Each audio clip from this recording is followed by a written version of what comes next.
Hello everyone and Happy New Year to you. And this is Sonara. And this is Madeline. And we're reading the County Press for Friday, 5th of January 2018.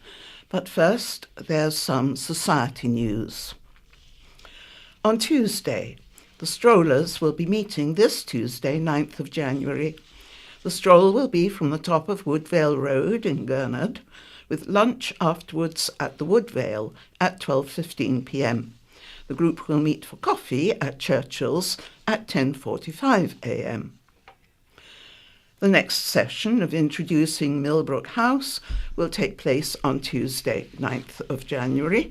This is a chance for anybody to come along and discover what is available in terms of equipment or services to visually impaired people. Introducing Millbrook House is open to everyone who would like to find out more about what is on offer. The session runs from 10:30 a.m. till 12 noon. And the dolphins are swimming this Tuesday, 9th of January, in Ryde at the waterside pool. The pool is closed to the public while the group swims. There are male and female volunteers to help you get in and out of the pool, as well as lifeguards to ensure your safety. To join the dolphins, please call the Society first to notify us of your swimming ability. On Wednesday, the weekly coffee morning will be held at Millbrook House this Wednesday, 10th of January. The coffee mornings are not just for blind and partially sighted people. Anybody can come along and have a cup of coffee or tea, as well as a piece of cake. And on Thursday, the Knitters and Natterers are meeting on Thursday, 11th of January at Millbrook House. This group meets from 11 a.m. till 2 p.m. You can knit or just natter, and later in the afternoon, volunteers come in and read to the group from different topics. And now the scaffolding news, and a list of known footway obstructions for works including scaffolding or hoarding. We're unable to include end dates, as many are extended on a week-by-week basis. Also included are tables and chairs permits that have been issued in the past week. So in the Bay area, there is currently scaffolding at 70 High Street, Shanklin, and current hoardings at the former Carlton Hotel, Esplanade, Sandown, new hoardings at the former Wight City, Culver Parade, Sandown, and that's due up on the 8th of January. New scaffolding is due up at 4B Station Avenue, Sandown, on the 22nd of January, and at the Cutting Edge 25 High Street, Sandown, on the 12th of February. In the Cowes area, there is currently scaffolding at Red Squirrel Shop and Bella, 73 and 74 High Street, Cowes, the Max Aitken Museum, 83 High Street, Cowes, and there are currently hoardings at 70 to 73 Arctic Road, Cowes, and 93 High Street, Cowes. In the Newport area, there is currently scaffolding at 38 Key Street, Newport, 18 Lugley Street, Newport, and 4 Clarendon Street, Newport.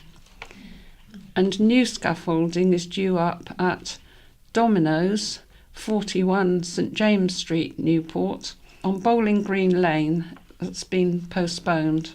Readers, 33 South Street, Newport, that's due up on the 12th of February. And in the Ryde area, there is currently scaffolding at the Oasis Dental Practice, 9 Melville Street, Ryde, the Yar Bridge, 99 New Road, Brading, the Star Inn, High Street, Ryde, 69 High Street, Ryde, and 8 John Street, Ryde. And new scaffolding is due up at the Leather and Suede Shop, 21A Union Street, Ryde, and that's on the 8th of January. And the Castle Lodge, Dover Road, St Helens, and that's due up on the 12th of January. And this week's In Touch. In Touch in this week's episode, Dr. Fred and Etta Reid are both blind and met at the Royal School for the Blind in Edinburgh. They've been married for over 50 years. In that time, they have raised 3 sighted children.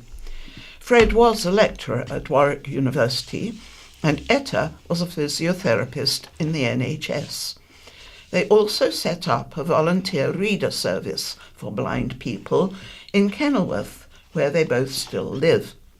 They talked to Peter Wight about the pleasures and pressures of combining family and working life alongside their campaigning work for people with a visual impairment. And moving on to the county press, these are the headlines. First of all, it tells us nothing, and secondly, hospital's new parking system. So it tells us nothing. The floating bridge report leaves town in dark. East Cowes is still in the dark about the floating bridge fiasco, according to the town's business leader.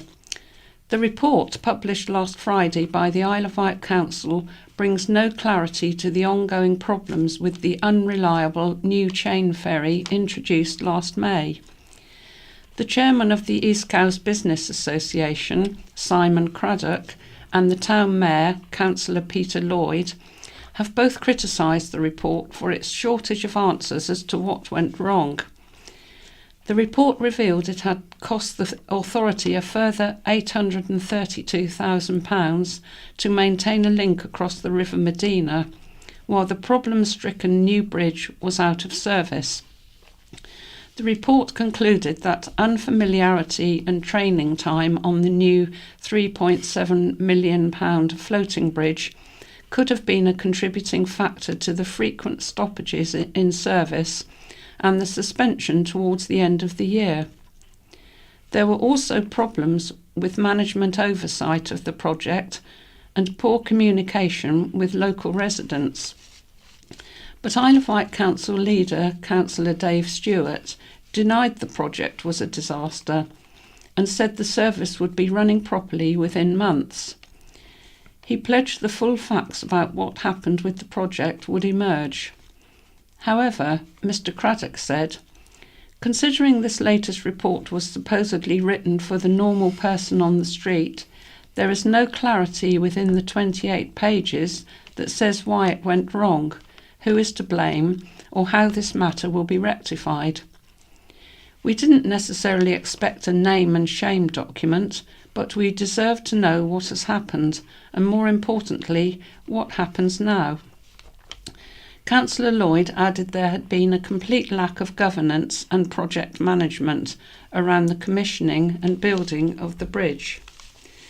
Councillor Lloyd also criticised the lack of communication from the council to residents about the project.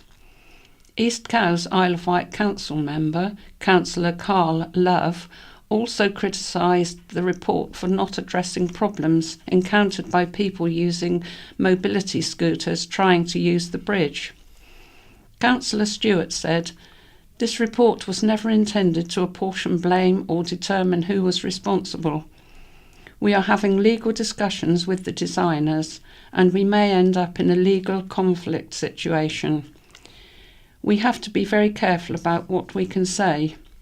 The report into the build and delivery of the floating bridge will be presented at the Council's Scrutiny Committee on Tuesday." And on to the hospital's new parking system. A new car parking system at St Mary's Hospital went live on Tuesday, leading to reports of long queues at payment machines as teething problems were ironed out. An automatic number plate recognition (ANPR) system is now in place at the main visitor car park at the front of the hospital. The North car park, next to maternity and the coronary care unit, will operate the same system later in the month. ANPR cameras record people's number plate on arrival. Drivers pay when they leave, inputting their vehicle registration into machines in the car park or reception area. The Isle of Wight NHS Trust has said there are no plans to increase parking rates. However, there were problems earlier this week when the new machines were unable to connect to the number plate readers.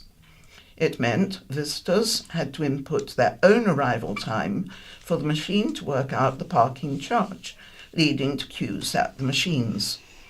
One car park user, Andrew Garrett, Isle of Wight councillor for Parkhurst, told the county press he had waited for around 15 minutes in the cold to use the machine. He said, being in a hospital car park, a lot of people would be those with health conditions that meant queuing for some time, especially in cold or wet weather, is going to be a bad thing. Quite a few people joined the queue, not realising it was pay on exit, so had queued for no reason, with rising worry they would miss their appointment time. An Isle of Wight NHS Trust spokesman said on Wednesday, with any new system there can be teething problems, and we're aware of some issues with the system. External contractors, Metric, are on site calibrating the ANPR cameras and the machines to better synchronise the information needed for the public to use the ANPR system. In addition to the parking changes, a barrier has been installed to the south of the site to stop people using the hospital roads as a rut run. And on to a further bit about it. Schemes teething problems. After the car parking changes at St Mary's Hospital this week, the county press received a number of emails and phone calls from disgruntled hospital visitors complaining about the changes. Reporter James Wolven decided to test the facilities for himself. On entering the main car park at the front of the hospital, I noticed cameras pointing at the entrance and exit of the car park, the number plate readers. The new system uses number plate recognition to clock the time your vehicle enters the car park. You are supposed to park, go to your appointment, and then pay when you leave, unlike the old pay and display system where you pay on arrival. The idea is that visitors are charged for exactly how long they have stayed, rather than having to estimate how long they will be when they arrive. This also eliminates the chance of pay and display tickets running out if your appointment overruns. However, when I visited on Wednesday, there was a technical fault, meaning the number plate readers were not connecting to the payment machines, so visitors had to input their own arrival time so the machine could work out the charge. This caused long queues. Adding to the problem were the old signs telling people to pay and display, causing confusion and meaning some people queued for no reason when they first arrived. The Isle of Wight NHS Trust said it was aware of the problem and contractors were working to fix it. The island's cutest garden visitors. A county press reader has enjoyed the company of red squirrel kittens. Sarah Dover, who lives between Knighton and Whitwell, took pictures as the young squirrels feasted on berries on her patio. Sarah said, 2 kittens arrived in my garden on Doldcoppice Lane last Wednesday in that awful weather. They were eating hawthorn berries on my patio. Then they found a dead bird and squabbled over it. We didn't realise squirrels are carnivores too, so I've learned something. They're still here and hang out in the hawthorn tree with the many blue tits, great tits and sparrows which I feed. They love the bird feeders too, so I've been out to buy a peanut feeder for squirrels and I'm waiting for them to learn how to use it. Candidates for council. The final list of candidates set to contest Bob Seeley's Isle of Wight council seat has been revealed. Mr. Seeley is stepping down as Central Wight councillor to concentrate on his role as the island's MP. The latest candidate to throw his hat into the ring is Terry Brennan from Queen's Road Freshwater, who will be standing for UKIP. As previously reported, other candidates include Steve Hastings, Conservative, Nick Stewart, Liberal Democrats, Daniel James, the Green Party, and Simon Haytack, Labour. The by-election will take place on January 25th. End in sight for Freshwater Bay Boat Park saga. The boat park saga in Freshwater Bay could be coming to an end. The boat park has not been used for around 6 years after the Isle of Wight Council increased charges for local fishermen who refused to pay. Now there is the possibility of a breakthrough in the stalemate, with 2 new leases being taken over by Freshwater Parish Council and Freshwater Independent Lifeboat. The 99-year leases would mean the council would look after the boat park, and in a separate deal, the lifeboat would take over a small piece of land to enable it to extend the lifeboat house. The motion has been supported by Freshwater councillors John Medland and George Cameron. Councillor Medland said, "Nothing has been finalised, but everyone is seeking a compromise to work together to bring this to a successful conclusion." Decrease in jobless welcomed.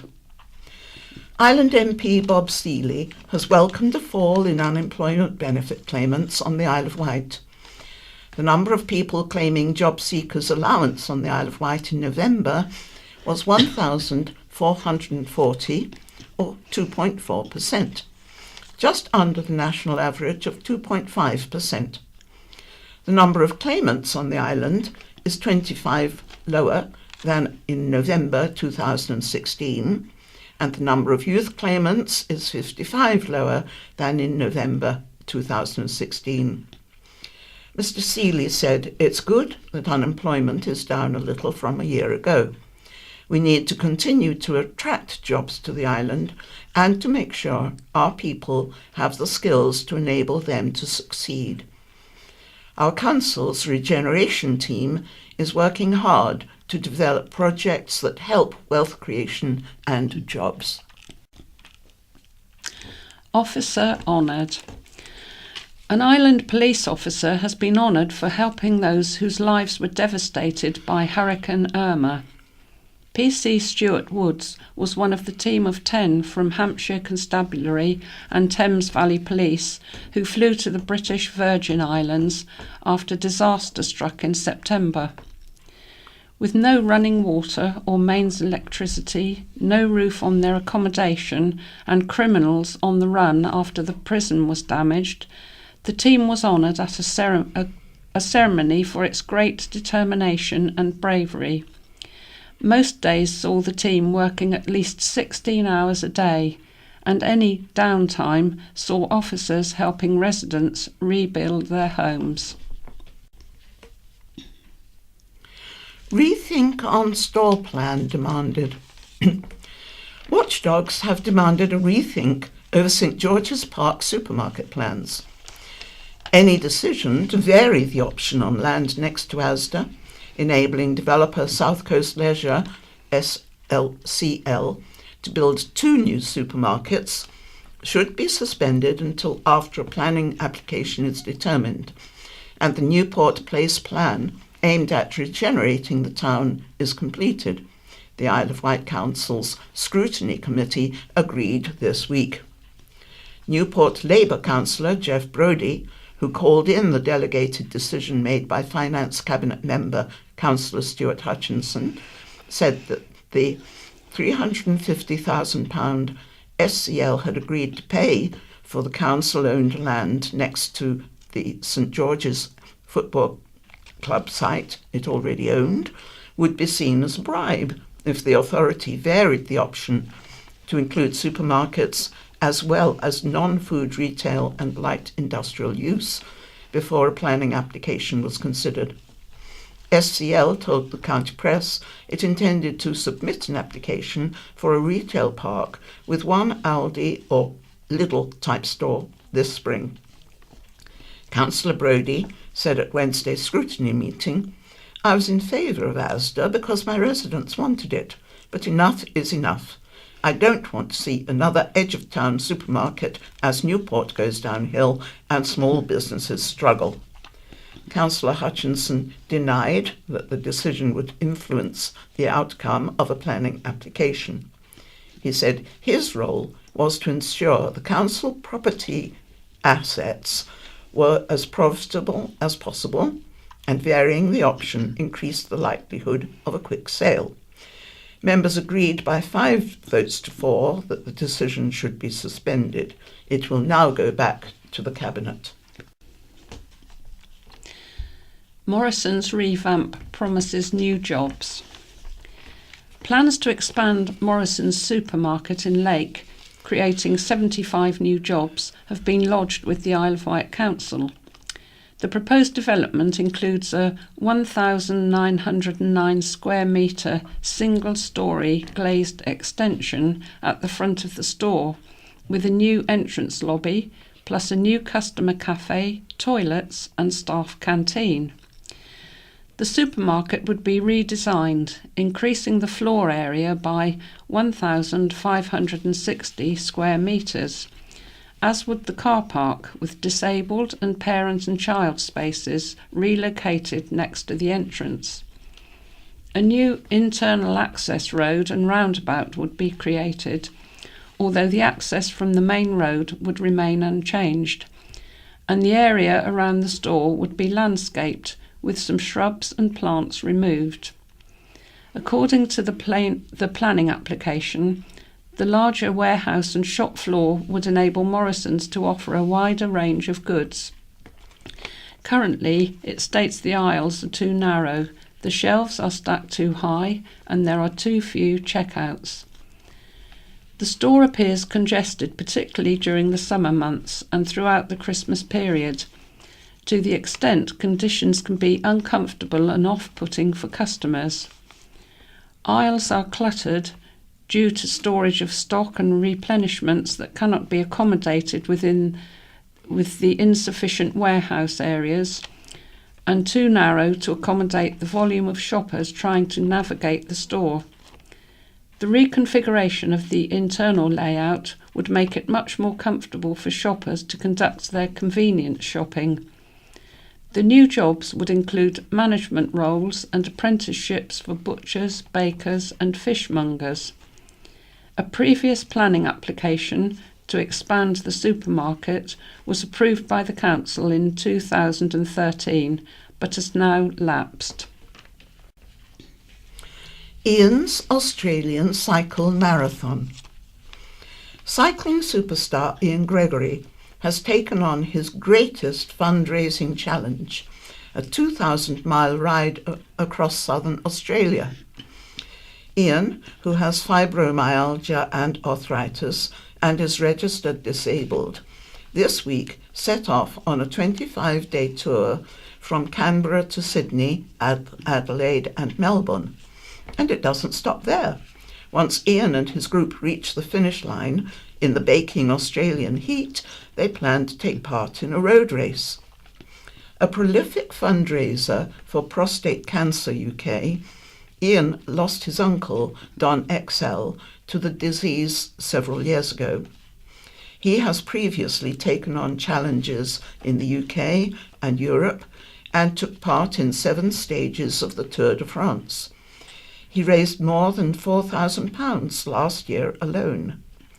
This time, Ian will also be raising money for 4 island charities, dubbed the Wight Unity Heroes: Challenge and Adventure, Isle of Wight Pride, Isle of Wight Zoo and Layla's Trust.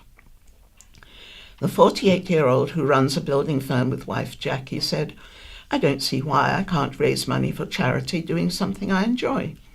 Why do it just for fun when you can make someone's life that little bit better? I hope to hit 1,700 miles, but would love to leave Australia with 2,000 miles under my belt. Ian said that each of the 4 Wight Unity Heroes charities held a special place in his heart. He and Jackie of Pineview Drive, Gunville, lost their baby son Jordan to cot death in 1996 and know the importance of charities such as Layla's Trust, which support bereaved families. Ian has taken a mascot, a cuddly tiger named Zena, in memory of the zoo's white tiger who died last month, and will be raising awareness of LGBT plus rights. Visit the Facebook page, the Wight Unity Heroes Cycle Down Under. There is a link to his GoFundMe page for anyone who wishes to make a donation. Spreading cheer with teddies. 3 kind-hearted girls bearing gifts visited St Mary's Hospital on Christmas Eve. Esme Berryman, 7, her sister Sophia, 5, and their cousin Isabel Barton, 8, who all attend Queensgate Primary School in East Cowes, gave teddy bears to youngsters spending Christmas in hospital.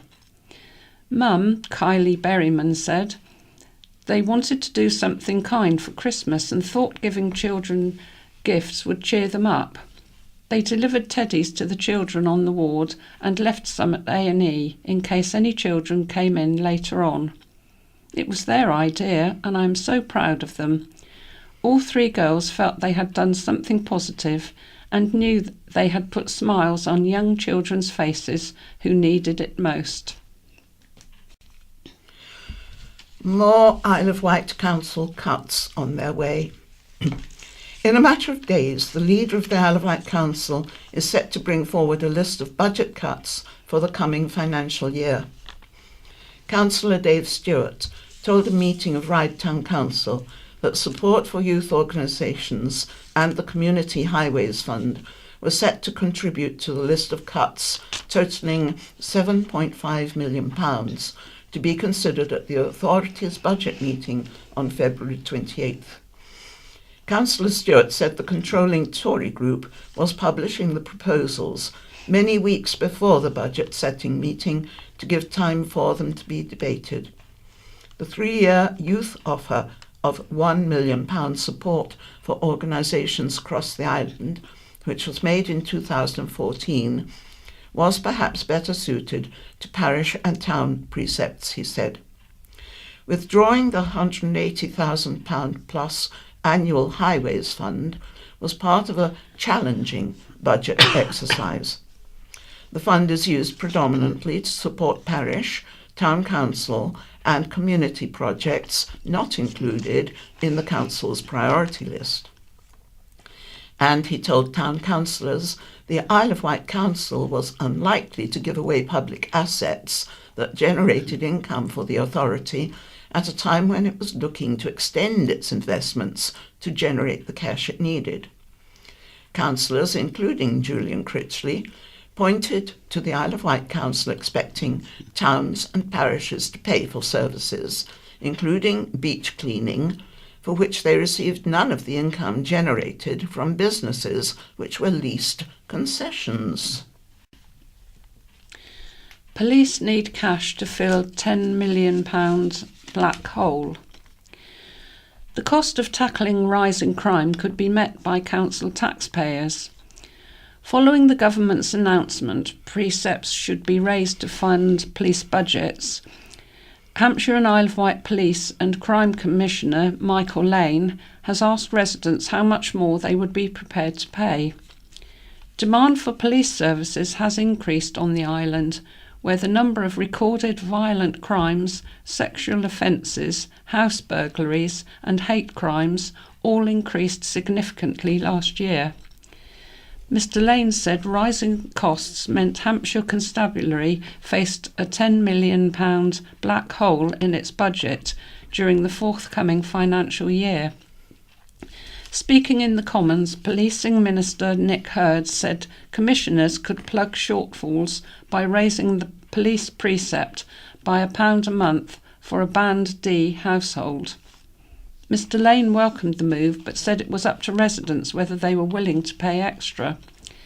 He has launched a survey at www.hampshire-pcc.gov.uk/budget.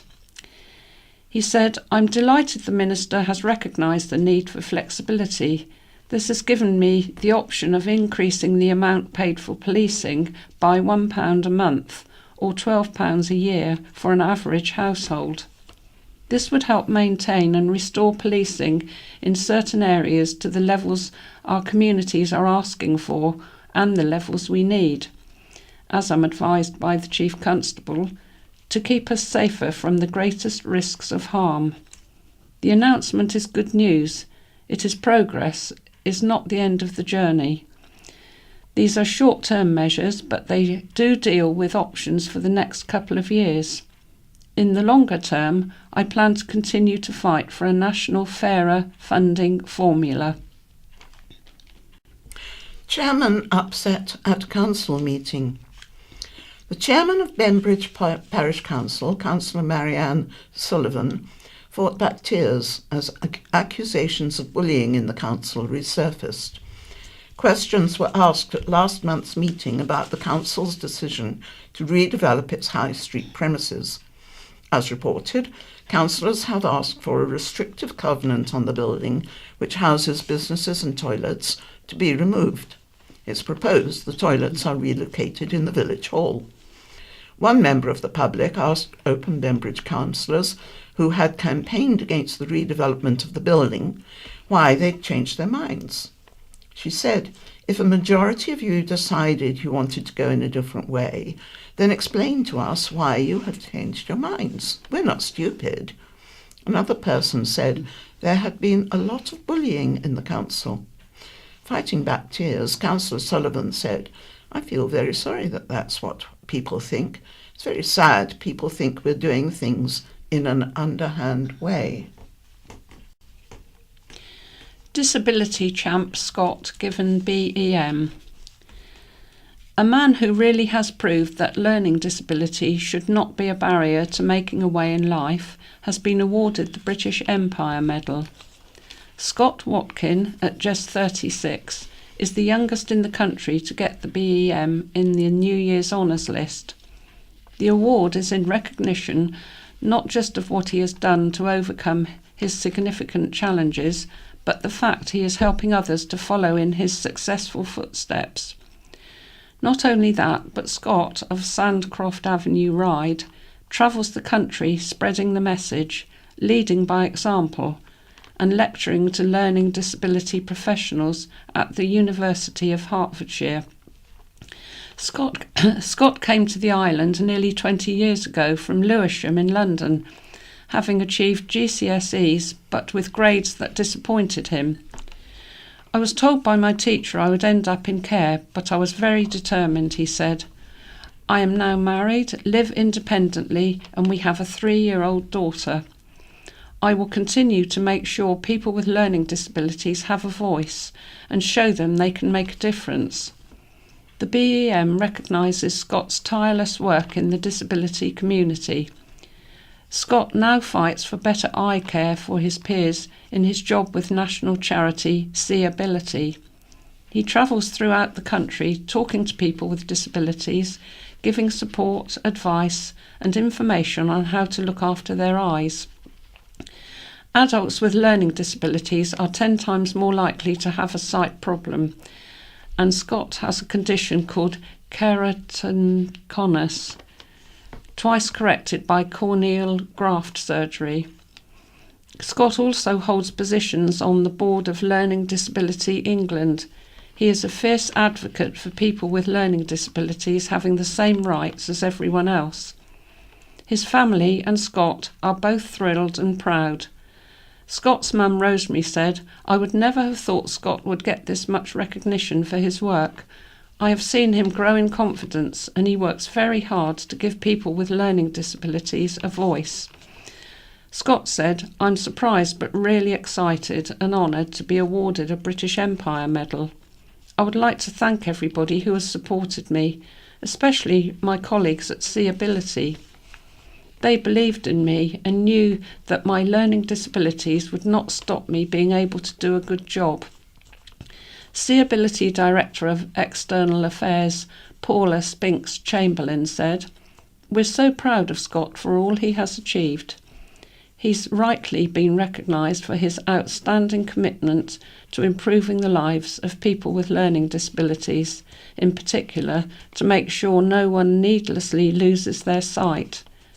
The start of Scott transforming his life came at the Isle of Wight College, where he took course after course until he hit upon horticulture. That led to volunteering, and that, in turn, to the People First group on the island and to the Isle of Wight Learning Disability Partnership Board, upon which he served for 6 years.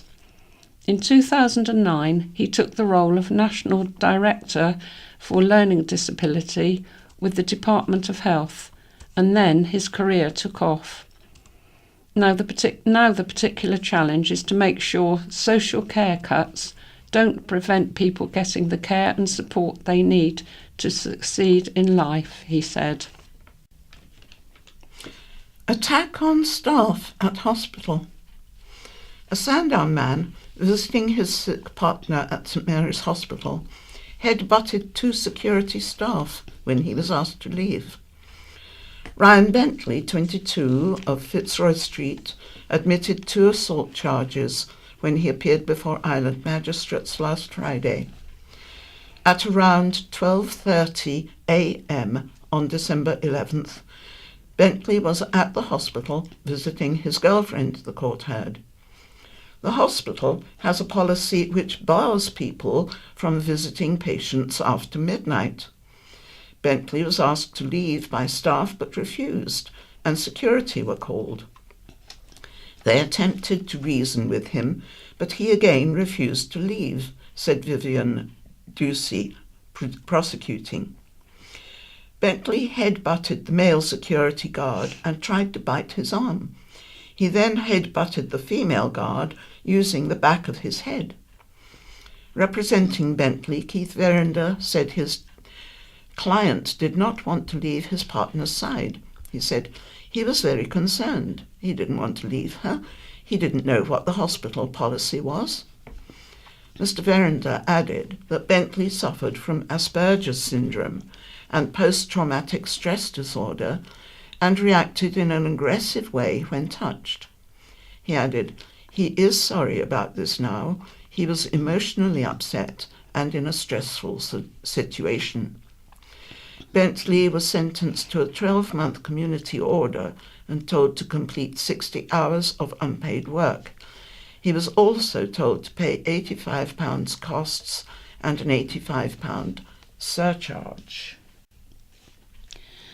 Taste of Quay renewal. Street food is set to be the first course of the regeneration of Newport Harbour. Use of the quay for a street food market is a taste of what could be achieved there, Isle of Wight Council Regeneration Director Chris Ashman told the authority's planning committee. The council has made the quay available for up to 15 street food market stalls since September and applied for planning permission to make it a permanent feature. Unanimous approval was given. At Tuesday's meeting, Mr. Ashman said, "This can be regarded as a pilot regeneration project." Ward Councillor Matthew Price was assured the market would not stand in the way of provision of a new quay bridge. The market will have a choice of 3 sites, depending on weather and time of year. One south of the Jubilee Stores car park, another is in the car park adjacent to hillside allotments, and the third is underneath the Medina Way flyover. Search for top young people. The search is on for exceptional young people who have overcome adversity or helped their community. Nominations are being sought for the Isle of Wight High Sheriff's Awards, which recognise the achievements of children and young people. Each year, awards are given to those who have overcome difficulties in their lives and shown themselves to be positive role models. High Sheriff Ben Rouse said, "The High Sheriff's Awards celebrate the achievements of children and young people who have overcome adversity and become positive role models, helped their community, or maybe both. We celebrate their success through the awards as we hope to encourage attendance at school and direct those who are vulnerable away from crime, antisocial behaviour, substance misuse, or unsuitable activities. If you know a child or young person aged up to 25 who deserves recognition, you can nominate them for an award. Nominations must be submitted by Friday, February 2nd. Forms can be downloaded from the High Sheriff's website at https://highsheriffiw.co.uk. Previous award winners have included charity and community volunteers, athletes, young carers, and children who have excelled at school despite difficult personal circumstances. This year's ceremony will be held at Key Arts, Newport, in March. Couple take a pride in bringing unicorn to the Isle of Wight. An unwanted unicorn will take pride of place at this year's Isle of Wight Pride event, following a madcap mission to rescue it from a Birmingham shopping centre. Team Pride's Ellie Moore spotted a Facebook post saying clothing retailer Oasis was selling the unicorns, following their starring role in Christmas window displays at shops around the country. She set about securing free tickets from Wightlink and a discount from Enterprise Rent-A-Car, jumped in a van with husband Darren Simmons and headed for the Birmingham Bullring. They snapped up the unicorn, one of only 6 in the country, for a bargain £100, taking photos along the way and documenting their adventures live on social media. It was really silly but great fun. Staff at the Bullring helped us load the unicorn into the van and loads of people stopped us for a photo, said Ellie. It just seemed to put a smile on everyone's face, which was so nice. The unicorn will be painted with the Isle of Wight Pride logo at this year's Isle of Wight and UK Pride event in Ryde on July the 21st for people to take photos. Only one question remains: what to name this fabulous creature? Head teacher at Education Summit. An island head teacher was chosen to represent the UK Studio School Trust at the World Innovation Summit for Education, WISE. Richard Wight, head teacher of the Isle of Wight Studio School, visited Doha, Qatar, alongside delegates from across the globe to discuss the health of world education. Hosted by the Qatar government and royal family, the theme for the convention was Coexist and Co-Create, with discussions including the migration of millions of refugees and the growth in technology across the world. Richard said, "It was the most amazing experience. I attended workshops, seminar, panel interviews, and whole delegate presentations. I met and discussed education issues, as well as describing where in the world the Isle of Wight Studio School was in relation to the UK and what we do with professionals from China, USA, Norway, France, Colombia, and Ghana, to name but a few. I have returned with many exciting ideas to roll out in the near future and much information to share with other colleagues on the island and across the UK." And that's all we have time for, so it's goodbye from Sonara. And it's goodbye from Madeline. Hello, we're now going to read the second half of the County Press for Friday, the 5th of January 2018. And I'm Jan. And I'm Chris. And starting off with the letters, the first letter we have is from Bob Seeley, MP of Mottistone. He's called it, as the county press correctly reported, I am standing down as councillor for Central Wight to focus on being the island's Member of Parliament. It has been a privilege and a pleasure to serve residents in the ward, which includes the villages of Bryston, Mottistone, Brook, Shorewell, Gatcombe, Chillerton and Rookley, and I thank them for their kindness and support, regardless of whether they voted for me or not. I am sorry that a Labour representative on the island feels the need, through the letters of the county press, to resort to personal slights on others. I wish all the candidates well, including the Labour candidate, who is an intelligent man. I, however, will be supporting Steve Hastings, not just because he is the Conservative candidate, but because I know he will be a highly effective campaigner and champion for the community as a Bryston resident.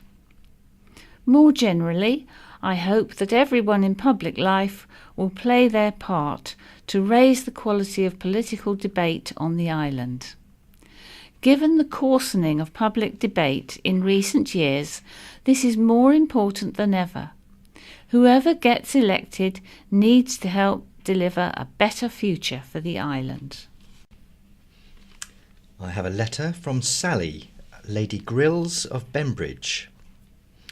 This is entitled Bon Voyage. I am appealing to anybody who knows somebody who is facing a journey through dementia.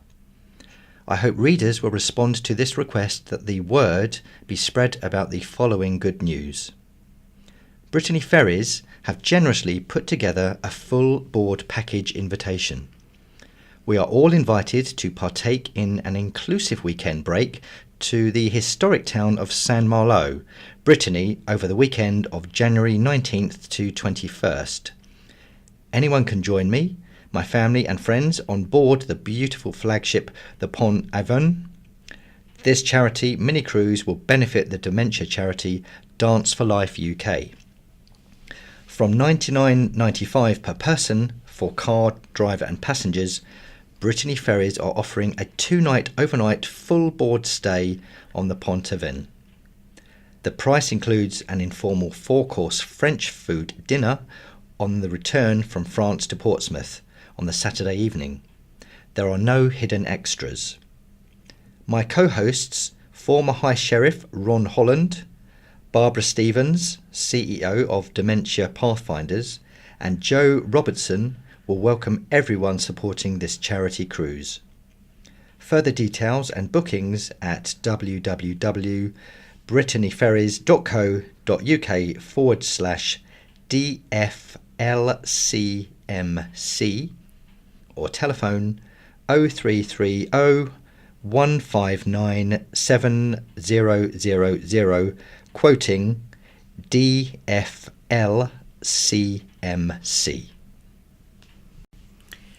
And now a letter entitled Mixing Ancient and Modern. This is from Isaac Farnbank of Knighton.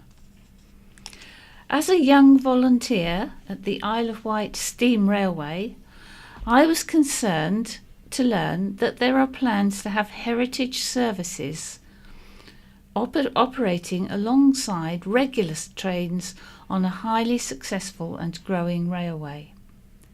Surely this would ruin the atmosphere hundreds of volunteers have strived to create.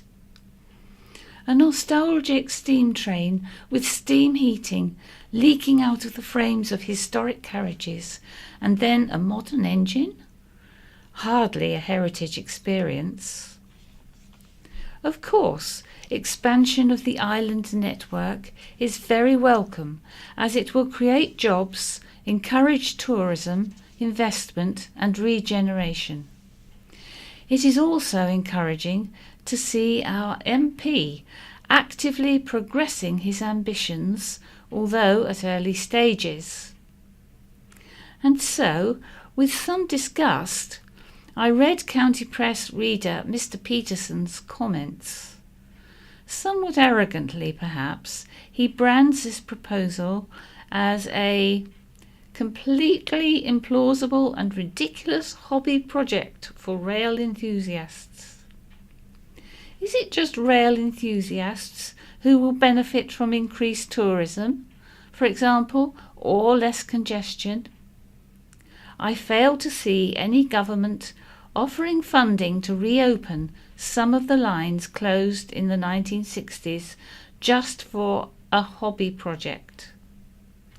Perhaps Mr. Peterson should visit the Isle of Wight Steam Railway and see the hard work, sweat and toil that has seen it grow in size and ultimately succeed. It is important all possibilities are examined and assessed on practicalities and funding required. Perhaps South West Railways, our MP and the Department for Transport should publish exactly what they seek to achieve. When this has been clarified, a document should be published setting out all the options. A case could be made that the public make a decision on what scheme to progress. But in reality, a comprehensive consultation would be the next best thing. There are a number of options available, not always re-expansion, but expansion.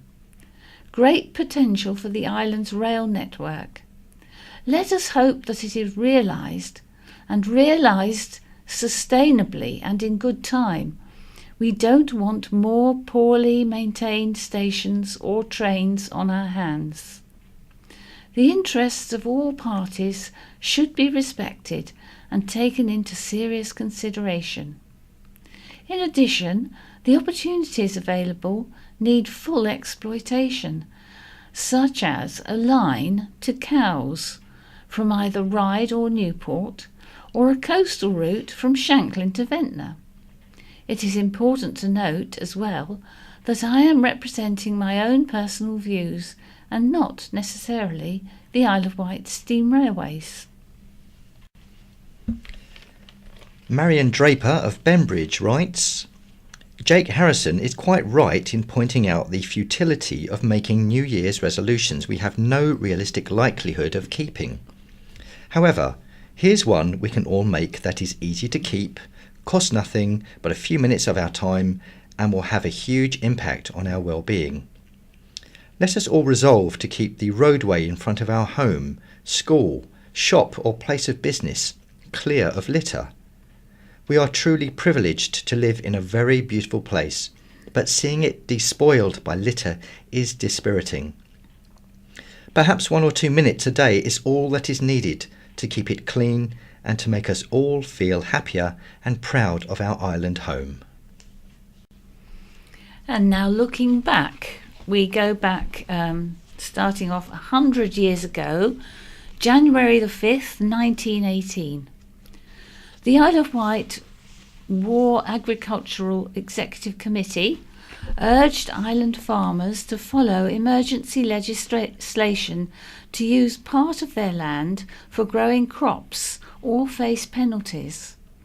In a joint statement, Roland Prothero, President of the Board of Agriculture, and Sir Arthur Lee, Director General of the Government's Food Department, said, "If we are to secure food for the people of this country, greater and more prolonged efforts are required. If we do not provide food for ourselves, no other country can or will." Okay, reading on. January the 9th, 1943. The Isle of Wight Information Committee gave a free screening of Britain at War at the Winter Gardens, Ventnor, and there were screenings of the film Coastal Command, which focused on a typical week in the life of the men of the RAF and Royal Navy in Coastal Command. Total net sales of the county press for the 6 months ended June 1942 was 539,108, which averaged at 20,389 copies per week. Among the situations vacant that week, NAAFI were seeking manageresses, cooks and serving assistants, while Osborne House advertised for pantry maids. A little girl, a nun and 2 elderly men were killed with several injured at an island church, which took a direct hit from a Nazi bomb. Although the location was not specified in the county press report for reasons of national security, Shanklin had been targeted by 4 Focke-Wulf 190 fighter bombers. 50 years ago, January the 9th, 1968, the island's governor, the Earl Mountbatten of Burma, introduced a BBC radio programme about the Isle of Wight programme Vectis, about the Isle of Wight. The programme Vectis, the island that likes to be visited, was the latest in the new series Holidays in Britain. It featured the story of Reg Salisbury, who had visited the island 25 years previously as a serviceman to explore the Isle of Wight coastline and countryside, as well as its attractions for holiday makers. There were also contributions from people concerned with the Isle of Wight tourist industry. A large cache of ammunition was discovered in a cave along an old smuggling route on the Knighton Undercliff Road.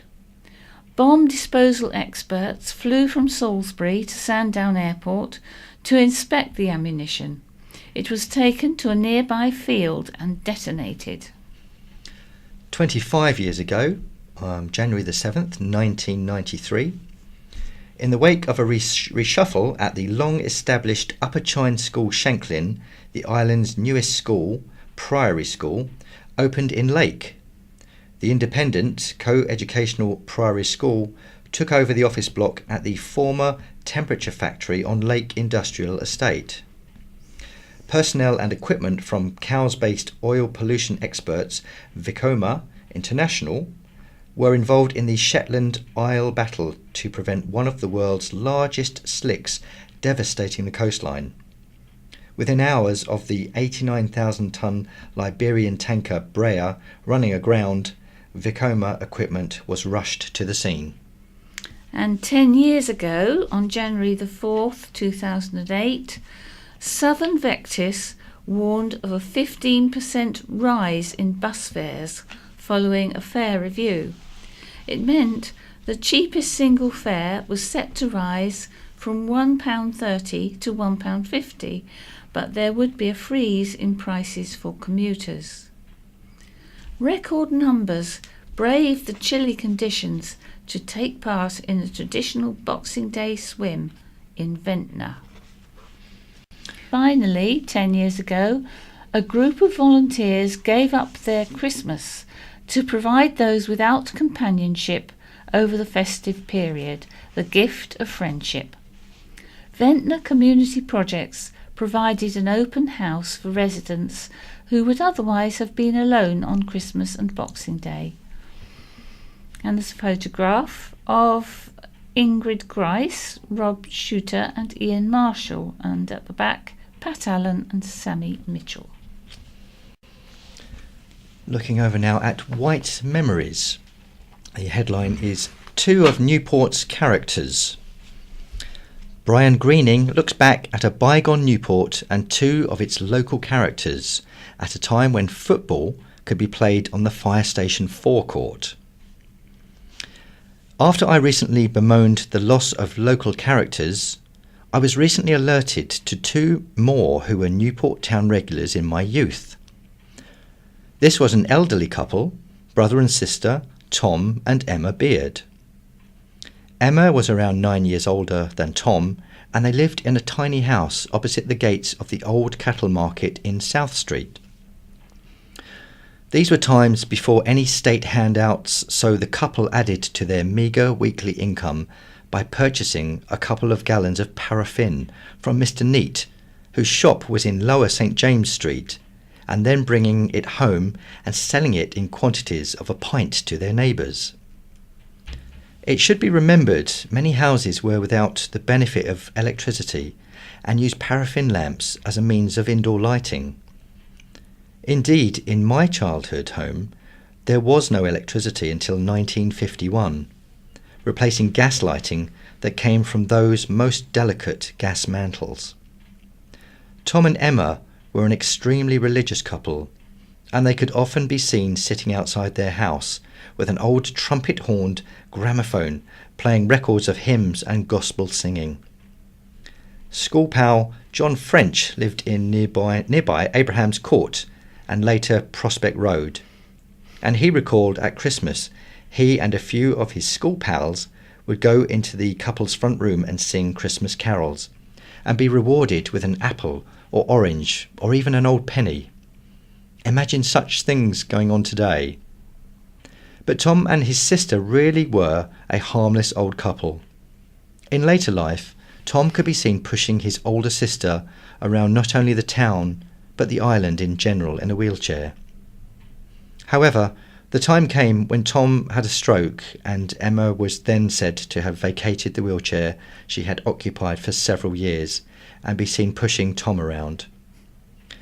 With us, when John was telling this story, was my good friend Bill Shepherd, who was fascinated to find somebody who had actually been born in Abraham's Court. Bill was born in Orchard Street, which was next door to Dyer's Court, and I recall that in Holyrood Street there was Flux's Court.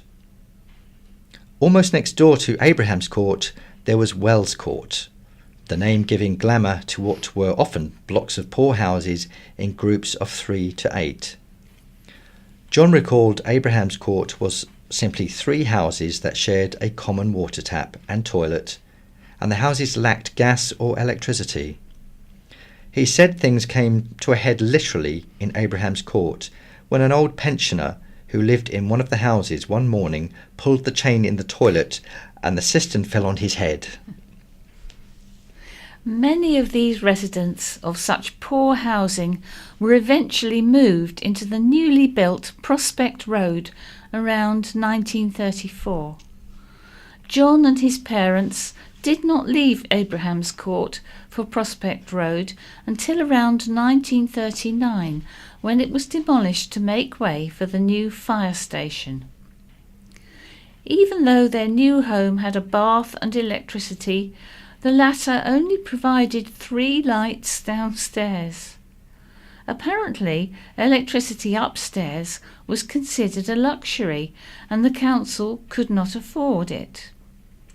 Their toilet was still outside, however. Although not strictly a court, I can recall talking to a member of the Pointer family who once lived in the Oyster Shell Cottages in Medina Avenue, a terrace of 10 very old houses that shared 2 back-to-back outdoor toilets. He told me his grandfather would try to get up at 4:30 every morning in order to be the first across the yard to use Thunderbox. This was one of more than 100 slang names I found to describe the smallest room in the house. Bill maintains the discharge from these toilets at one time simply went into the stream and was to the rear of those houses, and was allowed to meander down to Coppin's Bridge and out into the River Medina. Naturally, the term elfin safety had not been born. The building of Prospect Road, which some later called Incubator Alley because of the number of children who lived there, was to benefit Barton School and Newport in general for being home to some of the finest footballers in the island. Names such as Deacon, Ash, Strickland, French, and the Perkins brothers readily come to mind, and no doubt I have forgotten others. The building of the fire station proved beneficial to these young boys, as the forecourt provided the best all-weather football pitch around as traffic passing by amounted to a handful of cars every hour. This was the environment in which Tom and Emma saw out their lives, surrounded by children, very little traffic, and content to sit outside their house and play hymns. A very simple pleasure which was enjoyed by two more of Newport's old characters. Looking now at my view, this is Malcolm Mime. Time to update the Isle of Wight's coat of arms. Let me start by wishing you all a happy new year. 2018 should prove to be an incredibly exciting year for our little island, particularly with the Isle of Wight Festival celebrating its 50th anniversary and the hosting of UK Pride. Add in all the other events such as the Walking Festival, the Garlic Festival, Jack Up the 80s, Cows Week, the Scooter Rally, the Carnivals, Ride Slide, etc., and it has to be said, the Isle of Wight really has become the entertainment capital of the South. With this in mind, it is paramount we shrug off dated old images of the past, and the one thing in particular that needs a drastic change is the Isle of Wight coat of arms. The current coat of arms was granted on October the 17th, 1938, so it will be 80 years old this year, and there is nothing about it that reflects the Isle of Wight of 2018. A coat of arms consists of a shield, supporters, crest and motto. The current shield on our coat of arms depicts a picture of Carisbrooke Castle surrounded by 3 anchors, which was also used as the image on the Isle of Wight flag.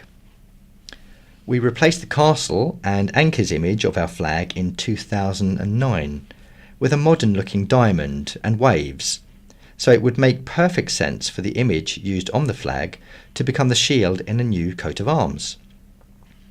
The current coat of arms supporters are a horse, which represents farming, and a seahorse, which represents seafaring.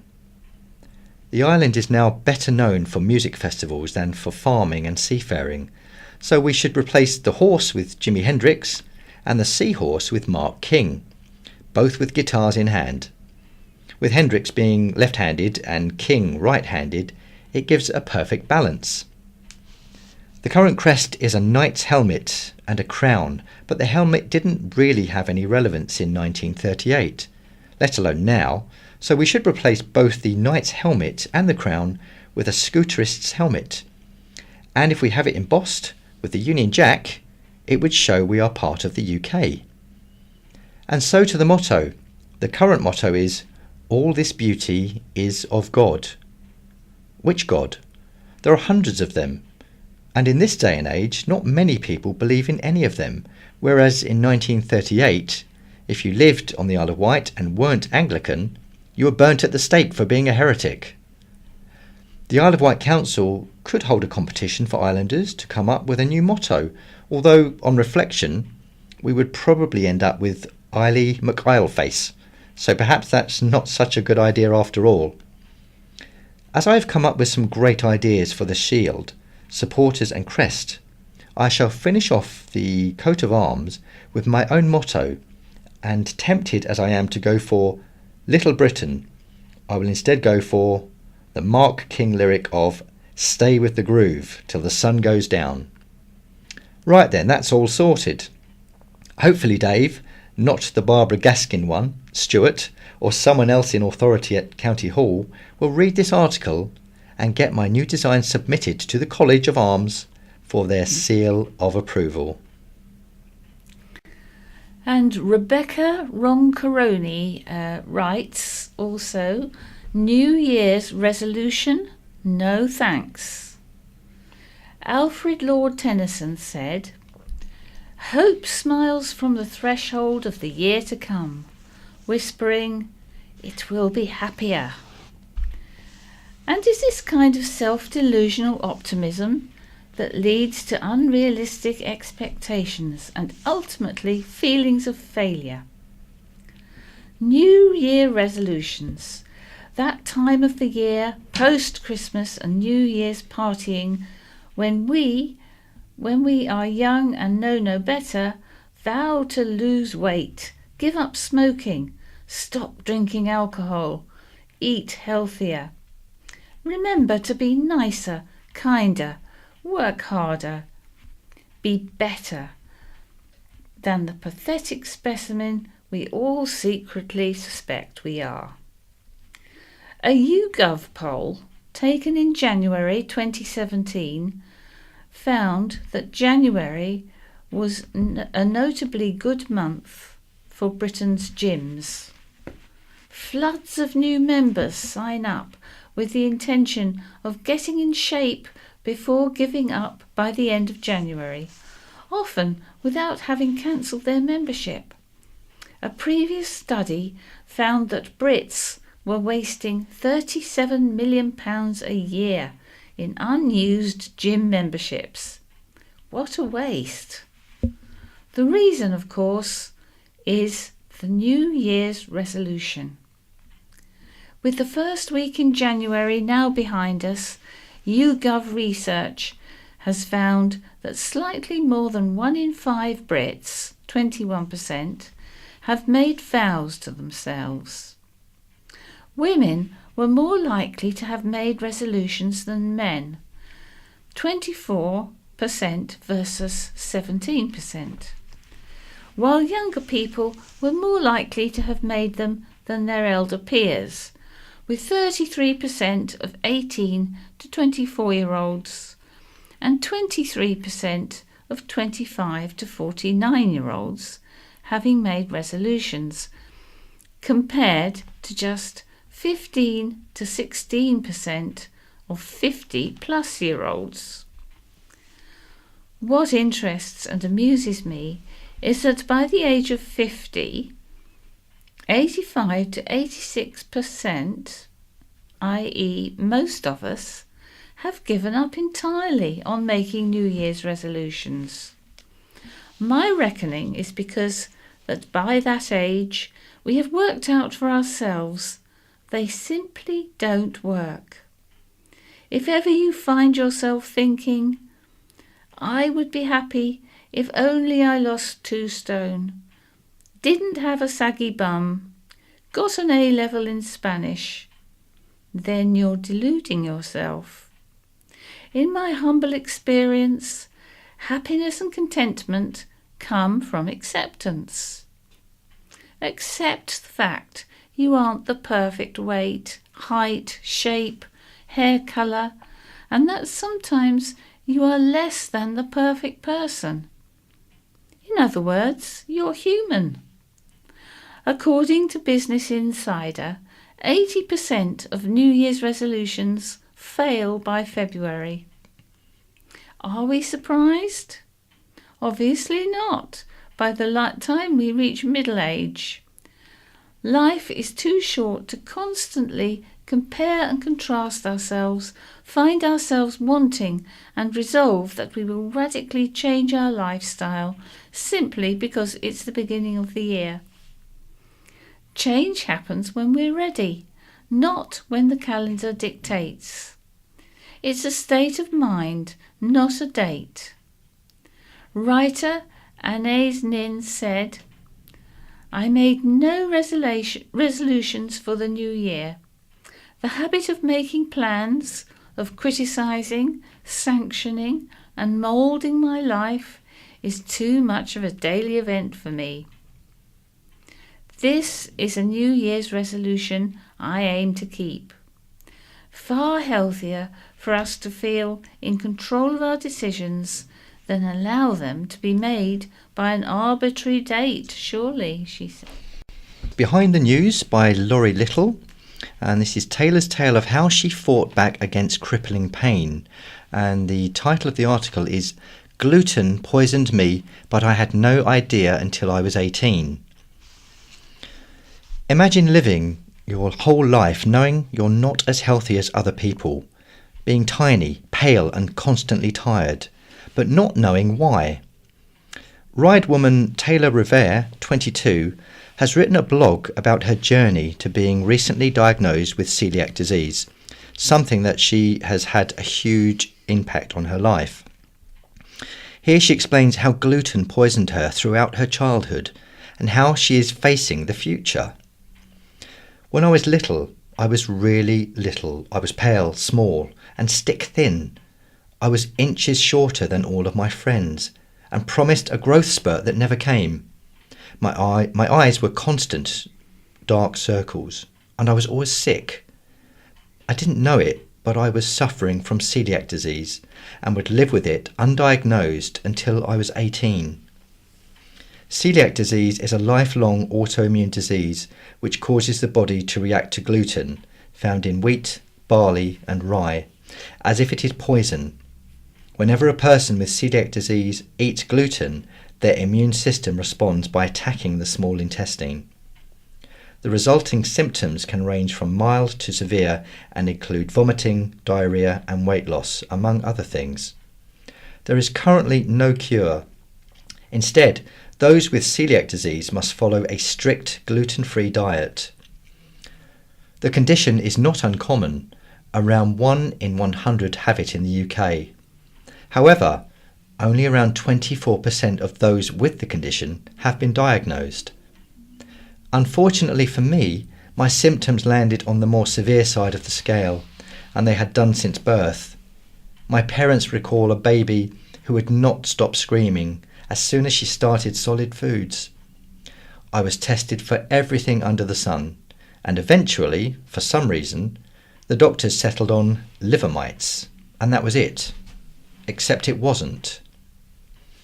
As I got older, I never grew or put on weight like expected, and I was always tired.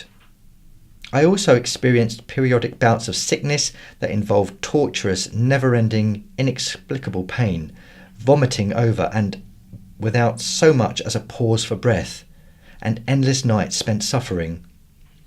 I slept on the bathroom floor more than my bed during these bouts. Every time that pain would strike again, I resigned myself to the knowledge the bathroom would be my home for the next few days or weeks at its worst. The curse of it was that as soon as I felt well enough to eat again, I would go immediately to those staple foods for any stomach bug recoverer. Plain carbohydrates, toast, crackers and biscuits were among my favourites, and all of these contained the gluten my body loathed so much. The result was an even lengthier time spent in crippling pain, clutching a bucket and quarantined to my room, in the fear I'd pass on whatever evil, punishing bug was happily residing within me. Perhaps it should have been a clue that my siblings never experienced the same thing. The pain went on and on. Every morning my parents found me asleep next to the toilet. We'd question it. What could possibly be causing this? Why was I permanently unwell? The mysterious ailment was further disguised by the fact that I was always ill with other things too. Even the common cold was my worst enemy. This was an unfortunate result of my immune system working overtime to keep the most evil threat of them all, gluten, out of my body. But from the outside looking in, it only added to the mystery. I missed countless birthday parties, school plays and family outings. Many a Christmas was disrupted. Mince pies are not a friend of celiacs. Perhaps worst of all was the unpredictability. It could happen anywhere, any time, and I would be out for the count. Naturally, a lot of my energy was expended in fretting, as it so often is, over what the cause of all this must be. You may be wondering why I had not sought medical attention. The answer to this is that I did, but it had mostly proved fruitless. I visited doctors constantly, and each time I was met with the same response. An uninterested stare and the words, "Come back if the symptoms persist." By this point, the symptoms had persisted for several years, but this detail was apparently unimportant. On one occasion, I had been unable to keep water down for so long that I had broken out in purple hives and my skin was jaundice yellow. Even this was not enough to prove there was a problem. I was sent home with the assurance that it was just a virus, feeling defeated and ignored. As I got older, and being a teenage girl, my mere presence in the doctor's office was met with concern about my weight. I was persistently asked if I was eating enough and whether I ate regular meals. I was put on a scale the minute I entered, every single time. I was fortunate enough not to have an eating disorder, but I was not believed. Every doctor's visit felt like a step further away from knowing what was really going on. When I was 18, I finally got my answer. A doctor took an interest when I explained my symptoms and how long they had been going on for. It was clear from looking at me something was wrong. All it took was one doctor to pay attention, and a single blood test later. The mystery that had been hanging over me all my life was lifted. With a single phone call, my life was changed. I was told it was likely I had celiac disease, and I need a minor operation to confirm it, but in my case, he was 99% certain. The news was simultaneously devastating and exhilarating. I wasn't sure what gluten was, or how many things it was present in, although now I know it is very many. I knew it would be a big change. I bounced between wishing I had never been diagnosed and wishing I had known sooner. It is now 4 years since I commenced on my lifelong gluten-free expedition, and though life is different, it is unmistakably better. Shortly after my diagnosis, I was also diagnosed with severe osteoporosis, vitamin D deficiency, calcium deficiency, and a long list of other things. I grew 3 inches in the first year and have steadily put on weight.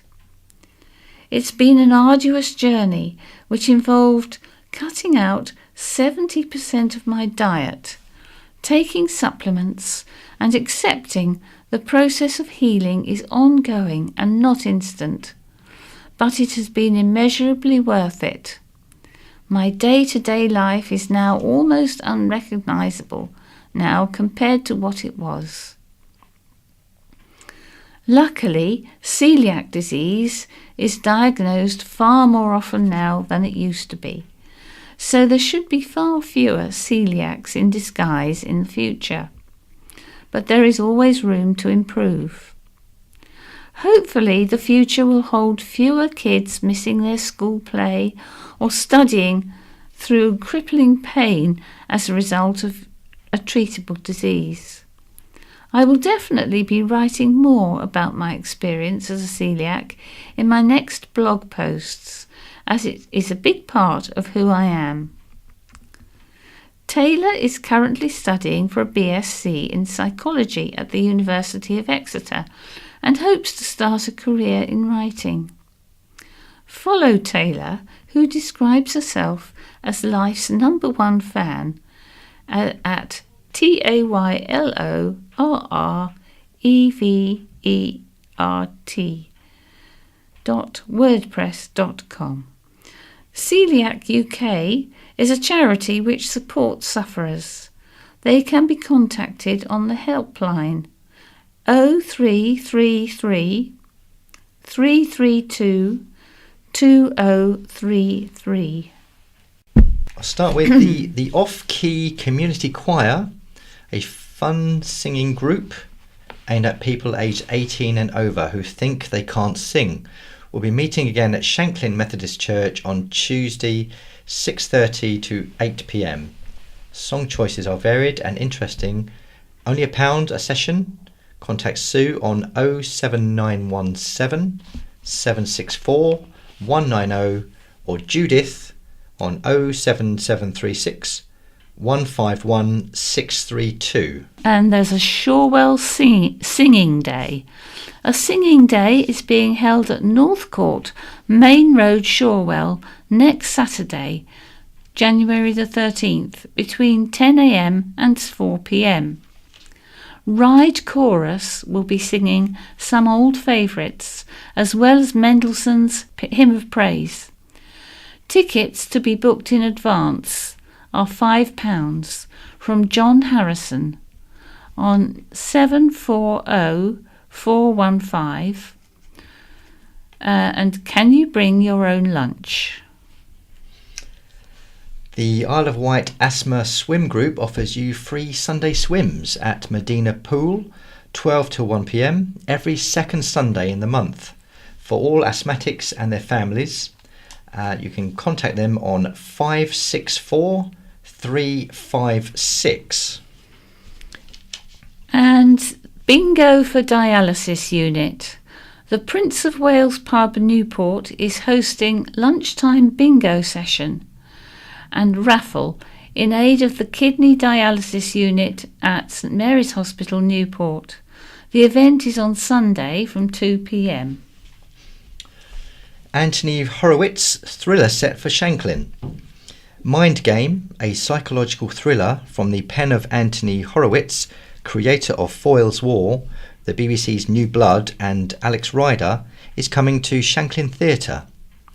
When Mark Styler, a writer of glossy true crime paperbacks, tries to get an interview with Easterman, a notorious serial killer, he has no idea what he's walking into.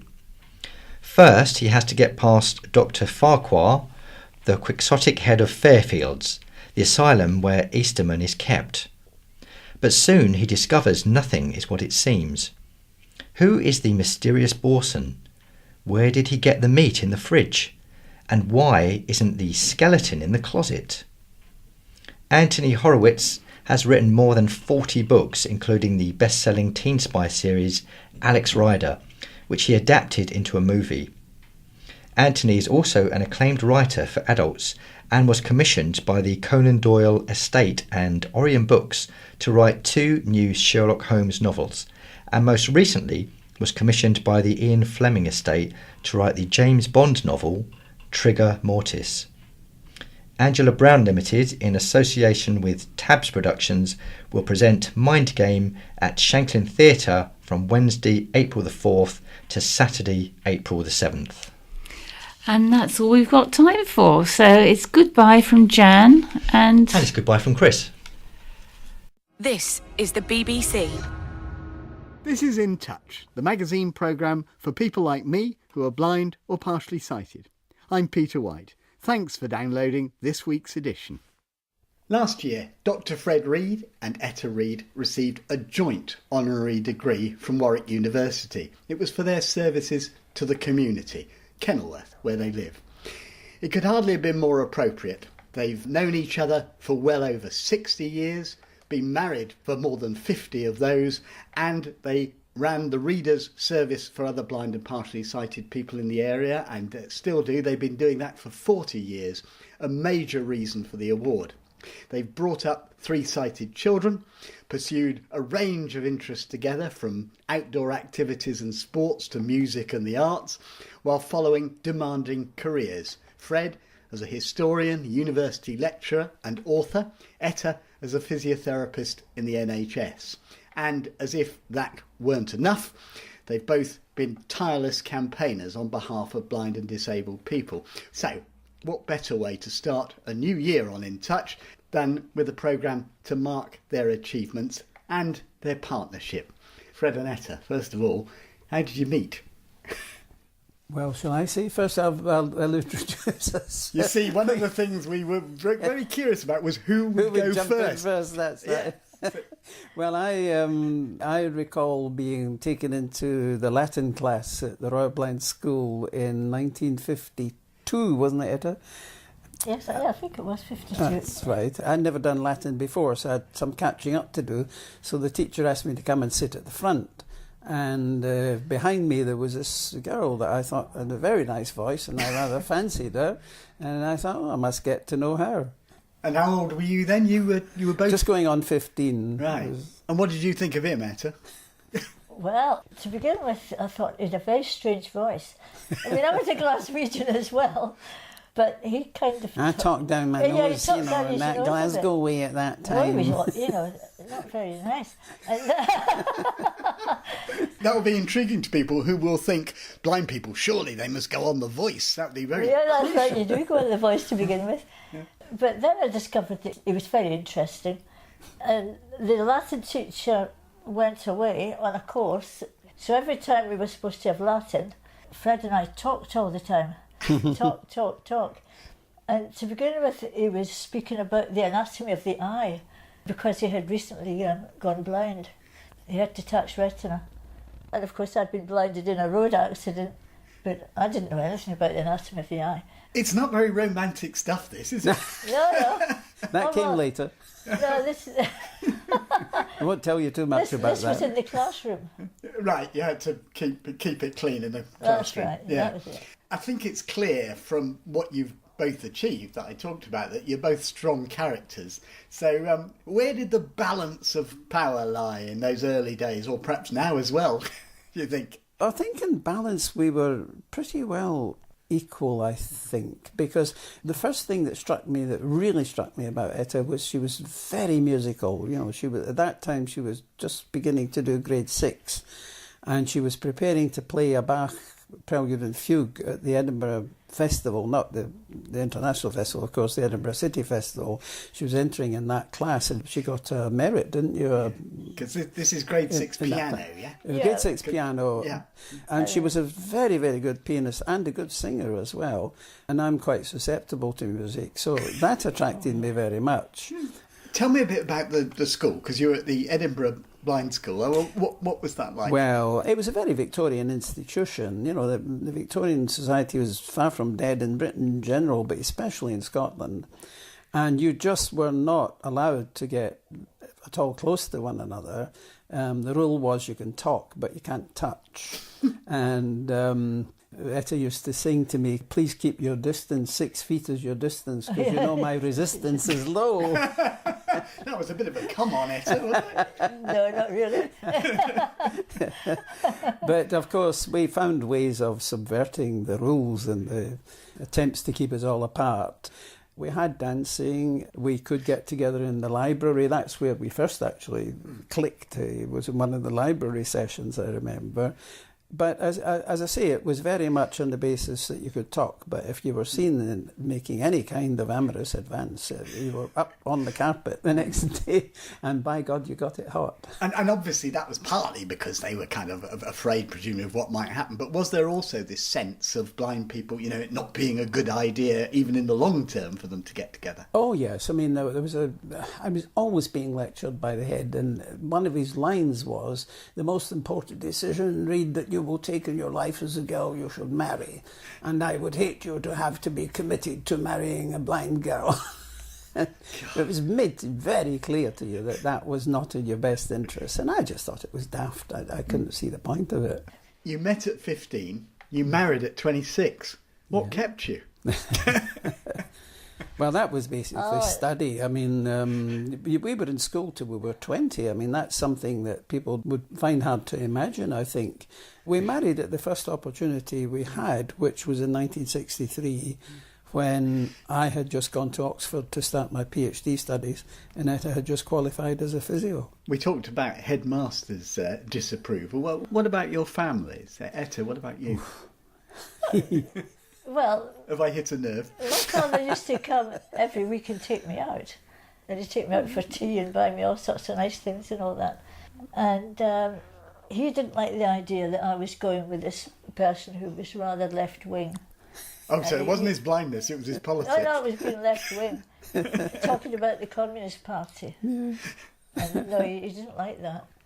Yes, my parents were both communists, you see, and I was very outspoken and at that time believed I was a communist, though I never actually joined the Communist Party. Your parents were relatively relaxed. I mean, you know, they knew about me. I couldn't possibly have told my mother that I had a girlfriend at the Royal Blind School. She was absolutely neurotic. I mean, the one thing that really... I mean, she was desperate for me to get back into education, and she did a very good job about fighting my corner in that respect. But the one thing that she did not like about the Royal Blind School was it was co-educational, and she dreaded that I might get in cahoots with a blind girl. And when she discovered that we had got together when we were about 20, she was furious, and I had a battle for 9 months with her over it, and finally she gave in because she saw there was nothing she could do about it. And on that, really, when we've finally got you safely married, did you ever have any doubts about having children? No, I don't think so, no. But Etta, I think you have said people were waiting for you to fail. Did it feel like that a bit? No, I think we were very confident. But I also think, perhaps because both of us were fully sighted at one time, it might have been a bit of an advantage, because we knew what things looked like, we knew how to do things. We'll come back perhaps a bit to that, but on the jobs front, you, Etta, went into physiotherapy. Why? Was it about what was available, or was it something you fancied doing? No, I wanted it because I'd been in hospital so many times, you know, and I'd actually had physio. One day I was sent along to the headmaster, and he said to me, "Now, what do you want to do when you leave school?" And I said, "I want to do physiotherapy." He said, "I was thinking you might be suitable for a short-handed typing." And I said, "No, Mr. Anderson, I don't want to do short-handed typing. I want to do physiotherapy." So that was it. And you stuck to your guns, basically. Yeah. And Fred, you have been for over 30 years. You lectured at the University of Warwick. Was that expected in your family? Funnily enough, I wanted to be a lawyer from quite an early age. Before I went blind, I wanted to be a lawyer. But when I started out to do the law degree, I realised I wasn't particularly interested in law. Certainly not, you know, the conveyancing and the wills and so forth. I had a similar experience. What I would have been given to do, no doubt. And I had got a first in history, so I thought, right, they blow this for a game of soldiers. I'm getting out of this. And applied to go to Oxford and got in to do a PhD. So history came upon me, as it were. But once I got the idea I wanted to do history, I never looked back. What with jobs and a growing family, I mean, you could easily have settled for that. Most people would have thought that was more than enough for two blind people to cope with. Instead of which, you were both very active, Fred in national campaigns, both of you with the Readers' Service here in Kenilworth. What was driving you, do you think? What happened there was that Ted Herbert, a wonderful person in Kenilworth, ran the Coventry Careers Guidance Service, and he rang my doorbell one night. I didn't know him at that time. He rang my doorbell and he said, "I've got a young chap who is trying to get into employment, and I think it would help him if he had some voluntary work. I wonder if he could come and read for you." And I said, "Well, Ted, to be honest, I've got as many readers as I can possibly cope with." And then a little light went on in my head, and I said to him, "But I tell you, there's an idea I've often had that a lot of people need things read to them other than academic things, and it would be just wonderful if there was some service that people could plug into and get a reader on demand, you know, to read their electric bills or their gas bills or birthday cards, postcards, whatever." I mean, Etta remembers and tells this wonderful illustrative story. You remember in Oxford, Etta? Mrs. Lambert, yes. The landlady. Yes. Now, I think we'd only been there for a few days, and I came back from work and she said, "Well, there's a postcard for you. I noticed it was from Edinburgh. I haven't read it. I've just put it on the hall table." And I said, well, I thought to myself, well, there can't be much on a postcard. So I said, "Oh, yeah, could you please read it to me, Mrs. Lambert?" "Oh, yes. Sorry to hear you are having to pay such an extortionate rent." And she nearly exploded. "I don't think you're paying an extortionate rent." And mind you, it was only £5 a week. And I don't really think, looking back on it, that it was an extortionate rent. And it's the whole thing about privacy, isn't it? Basically, Yes, you need your exactly, privacy. exactly. And it was a new, I mean, we didn't think of this at the time, but looking back on it, it was a new concept of voluntary action, because instead of a voluntary organisation saying, this is what we do for you and this is what you can have, we were saying, tell us what you want, tell us when you need a reader, what time you want a reader, and we'll provide the reader at the time that's convenient to you. Yeah. So, I mean, voluntary action has moved in that direction ever since, it seems to me. You now get trained with a guide dog from your home. You don't have to go to the guide dog centre. And it's still running, isn't it? It's still running, it's yeah. still running. Yeah, it's still running here in Kenilworth, yeah. Fred, you've said, of all the things you've done, family is still absolutely crucial to you. Let's just get a sense of that. I mean, what was your house like with 3 young kids growing up? Well, Etta, I really have to say, she just was wonderful the way she took to running her house. She's a great organiser and a great administrator, always has been. So was her mother, incidentally, it's genetic. But it didn't faze her that she had 3 children under 16 months. Because you had twins. We had twins a second time, that's right. And she just got on with it. We rolled up our sleeves. I mean, although I was very busy in the first couple of years as a university lecturer, you're frantically preparing lectures all the time, and you don't have a lot of spare time. But I had enough spare time to help a bit, and I used to make up 12 bottles every night so that Etta could feed the children right through the following day. And then Etta, I mean, she invented a way of going out with the children, with the twins, in their twin pushchair. Well, the guide dog was guiding me along, and I had some way of hanging on to the... You pulled the pushchair behind you, didn't you? Me. Yes. But the point is, the guide dog trainers had told you that you shouldn't do that. It couldn't be done, they said. And you I did it. But no, we were fortunate that we bought a house which was in a nice quiet area. Mm-hmm. Although there were local shops very near, and I could go there with the twin pram. And Gavin, the little boy who was walking, he was ever so good. He kept beside me. Mm-hmm. He never ever tried to run away or anything like that. Did they try and put one over on you as they got older? I mean, I've had kids as well, so I know. I don't think seriously, no. I mean, Julie's told stories about how they'd get a Milky Bar and put it in the shopping trolley without Mum knowing, and things like that. Little things like that. And Netta told the story about how she'd say to Julie, bring out the door to school, and Netta'd say, "You got your coat on, Julie?" "Yes, Mum, I've got my coat on," and shut the door quickly before Mum could come and feel. I sometimes, and this is when she was a bit older, by the way, this is when she was at secondary school, and she would come with the coat on, and then she would say, "Oh, I'm just going back for something," and I knew that she was putting the coat back on the banister, and I said, "Well, all right, hell mend you then, if you get a bad cold, I won't be staying off work to look after you."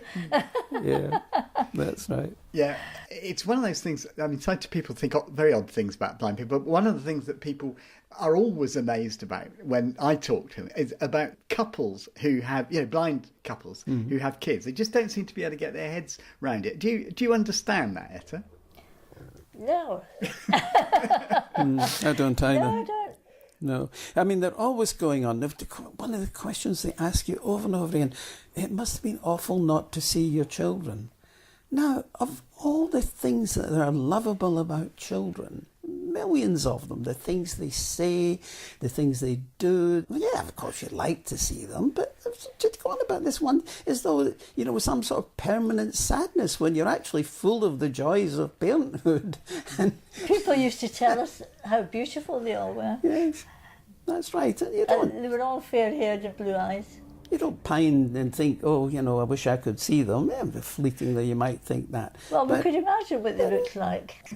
Etta, can I ask you about your music? Because we touched on it earlier, but that's quite important to you, isn't it? Well, yeah, I still have a go at playing the piano, but I'm nothing like as good as what I was, I'm afraid.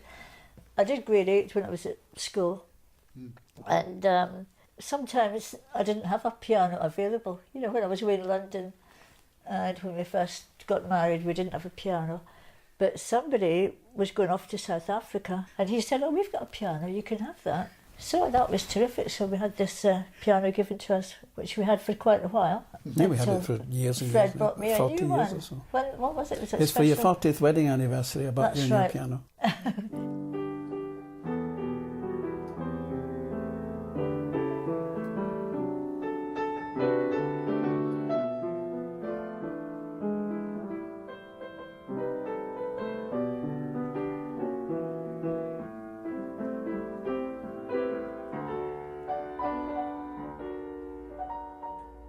Question I do want to ask you both before we end, and that is, I mean, you have both been involved in so many aspects of public life and private life. Both know lots of visually impaired people. Do you think visually impaired people are better off now than in the past? And I'm not just talking about money, I'm talking about lifestyle, about satisfaction. Yeah, sure. No, some are, obviously. I mean, I use this expression, the blind elite, which I think is often misunderstood. People think I'm referring to an academic elite. I'm not. I just think that there are blind people whose qualities of endurance and stickability are so good that they cope with everything that life throws at them. But everybody isn't the same. And those kind of people get into the good jobs and they become admired and they get into leading positions and so forth. And, you know, the David Blunketts of this life, my dear friend Colin Lowe has come to mind as well.